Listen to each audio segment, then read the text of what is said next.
अस्सलाम वालेकुम स्टूडेंट्स। आज हम जो है मीन फील्ड थ्योरी का थर्ड पोर्शन जो है हम स्टडी करने जा रहे हैं, जिसको थर्मल इफ़ेक्ट्स का नाम हमने दिया। इससे पहले हम स्पॉन्टेनियस मैग्नेटाइजेशन रीजन और पैरामैग्नेटिक रीजन को डिस्कस कर चुके हैं। So before moving towards the thermal effects in case of ferromagnets, उससे पहले हमें फेज ट्रांजिशंस के बारे में थोड़ा सा जानना होगा कि फेज ट्रांजिशंस होती क्या हैं। तो बताया कि जब भी कोई भी एक मटेरियल किसी एक स्टेट से किसी दूसरी स्टेट में कन्वर्ट होता है तो हम कहते हैं कि उसमें उसकी स्टेट में एक ट्रांजिशन जो है वो आई है। फॉर एग्जांपल, अगर आप सॉलिड से लिक्विड में कन्वर्ट होते हैं तो सॉलिड्स एक डिफरेंट स्टेट है, लिक्विड एक डिफरेंट स्टेट है। सो जो कन्वर्जन है इसकी वो एक फेज ट्रांजिशन कहलाएगी। सिमिलरली लिक्विड जब गैस में कन्वर्ट होता है तो वो भी एक स्टेट है।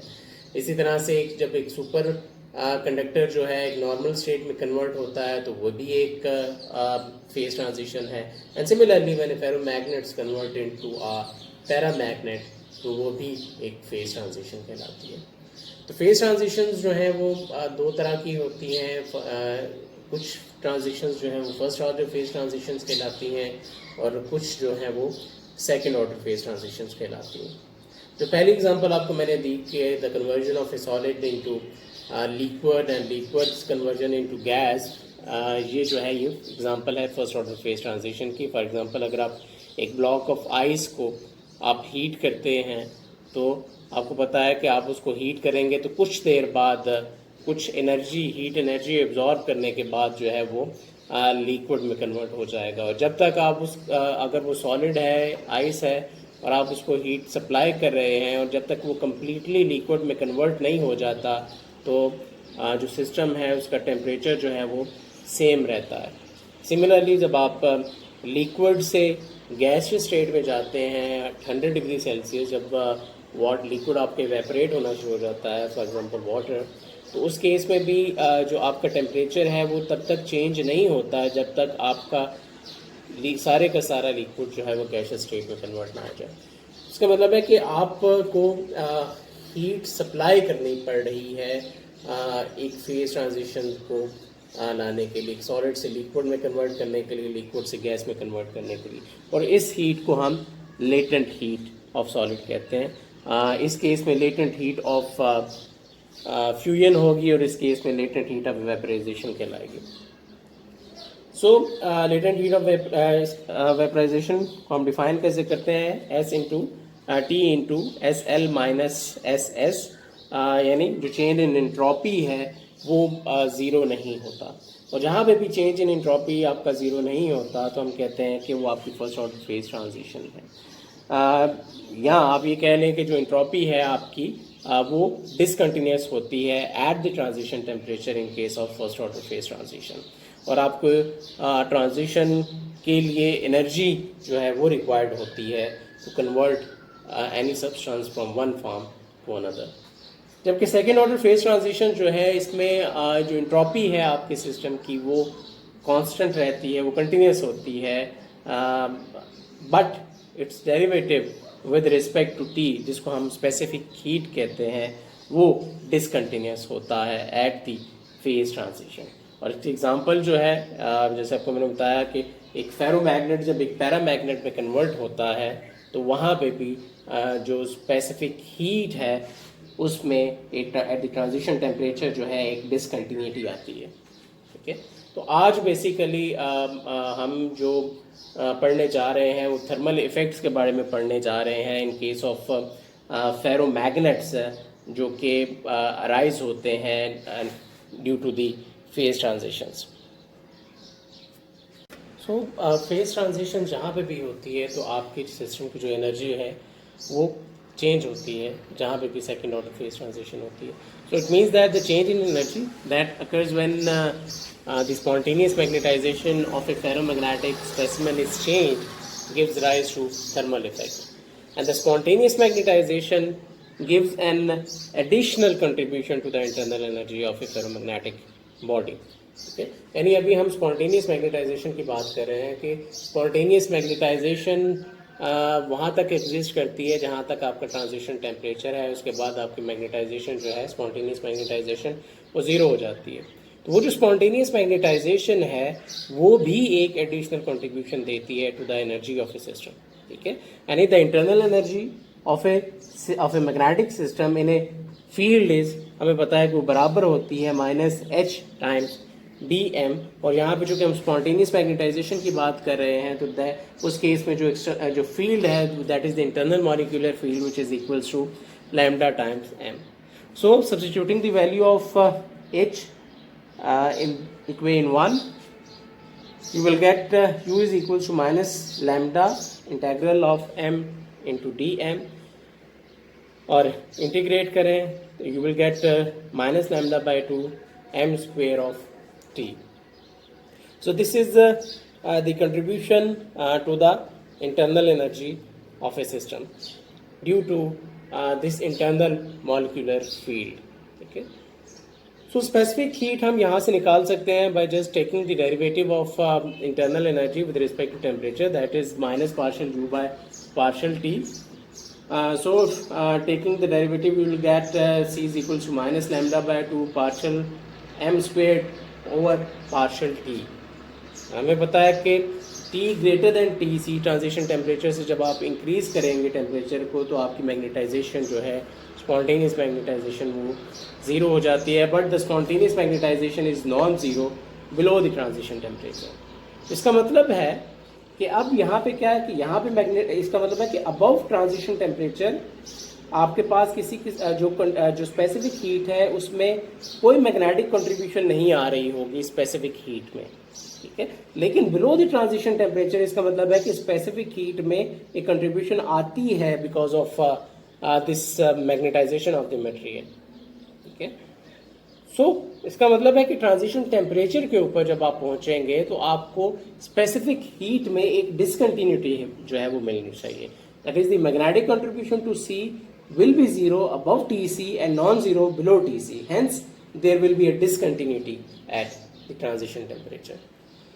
और हम ऑलरेडी जानते हैं कि जो सैचुरेशन मैग्नेटाइजेशन है या एम नॉट है वो बराबर होती है NG/J टाइम्स म्यू बी, और ट्रांजिशन टेम्परेचर का एक रिलेशनशिप हमने निकाला था with internal molecular field lambda, constant lambda, जो कि बराबर है NG² mu B square J into J+1 times lambda over 3kB.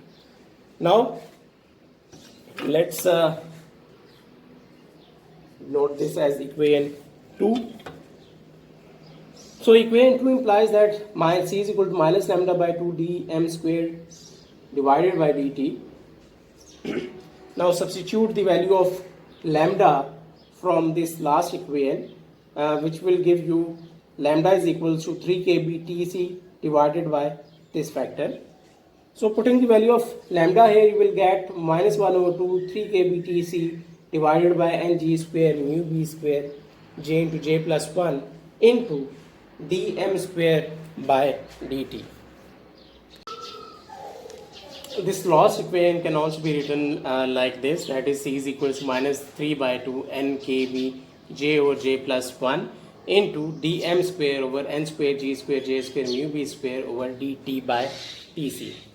What I have done here is that you can bring this Tc below this T, and you can also take this factor and divide this factor by m square of T. और हमें पता है कि जो n square G square J square mu B square है ये m not square के बराबर है, ठीक है. तो जब आप ये थोड़ी सी रीअरेंजमेंट करेंगे इस इक्वेशन के अंदर, so you will see that the specific heat is equal to minus 3 by 2 nkb J over J+1 into d m square as a function of T divided by this factor is m naught square divided by dt by Tc.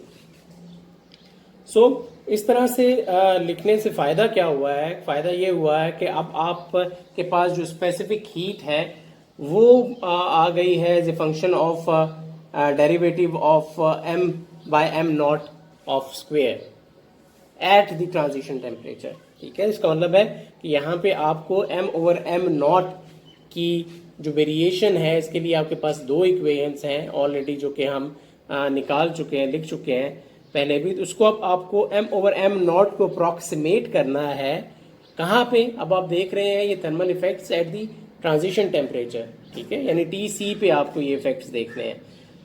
इसका मतलब है कि m/m0 की आपको value find out करनी होगी when T approaches TC, ठीक है, और ये मुश्किल नहीं है, we can do it easily. I am giving you this as an assignment, ठीक है, आपसे मैं शेयर कर दूंगा कि ये किस इक्वेशन, कौन सी इक्वेशन है जो कि आप लोगों ने डिराइव करनी है। तो यहाँ पे डायरेक्टली मैं वैल्यू जो है m/m0 की वैल्यू जो है वो मैं लिख रहा हूँ, जो कि बराबर है m/m0 square is equals to 10/3 j+1 square over 2j square plus 2j plus 1 into 1 minus t/tc। Now it's very easy to differentiate this equation with respect to t/tc, and you will see that this first term will give you 0, whereas this second term will give you minus 10/3 j plus 1 square over 2j square plus 2j plus 1. Okay. So now once you have the value of dm/m0 squared by t/tc, अब आप इसको substitute कर सकते हैं in equation 3 and you will get c is equals to minus 3/2 nkbj over j plus 1 into this value, and after solving this you will be left with the specific heat will be equal to 5 nkbj into j plus 1 over 2j square plus 2j plus 1। हमें पता है कि जो spontaneous magnetisation है वो 0 है eight the transition temperature at t greater than TC, लेकिन जो स्पॉन्टेनियस मैग्नेटाइजेशन है वो नॉन ज़ीरो है t लेस देन TC पे। तो इसका मतलब है कि अब चूँकि t ग्रेटर देन TC पे ये 0 है तो ये स्पेसिफिक हीट में किसी किस्म की कोई कंट्रीब्यूशन नहीं देगी इस रीजन के अंदर। तो लिहाजा अगर ट्रांजिशन टेम्परेचर से पहले स्पेसिफिक हीट आपकी इस तरह से इंक्रीज कर रही थी विद रिस्पेक्ट टू टेम्परेचर, तो अब उसमें एक डिसकंटिन्यूटी आएगी because there will be a decrease in the specific heat at t greater than TC, ठीक है। सो मीन्स दैट कि यहाँ से आप कह सकते हैं कि जो फेज ट्रांजिशन है, magnetic phase transition, it gives rise discontinuity in the specific heat of a ferromagnetic substance। तो ये तो वो सारा स्टफ था जो कि थर्मल इफेक्ट से रिलेटेड था। तो हमने इन डिटेल जो है मेन फील्ड थ्योरी को डिस्कस किया है, जहाँ पे हमने देखा है कि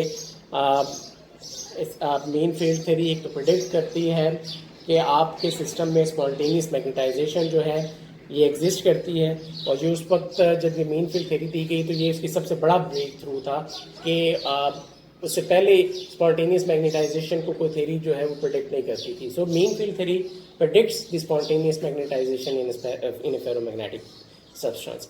दूसरा ये कि टी ग्रेटर देन TC, जहाँ पे हमने पैरामैग्नेटिक रीजन देखी, वहाँ पे अगर हम 1/chi वर्सेस T को प्लॉट करें तो हम एक्सपेरिमेंटल डाटा और थ्योरेटिकल डाटा जो है हमारा एग्जैक्टली मैच करता है। तो वहाँ से आप बहुत सारी सिस्टम की जो इन्फॉर्मेशन है वो एक्सट्रैक्ट कर सकते हैं मेन फील्ड थ्योरी को यूज़ करते हुए।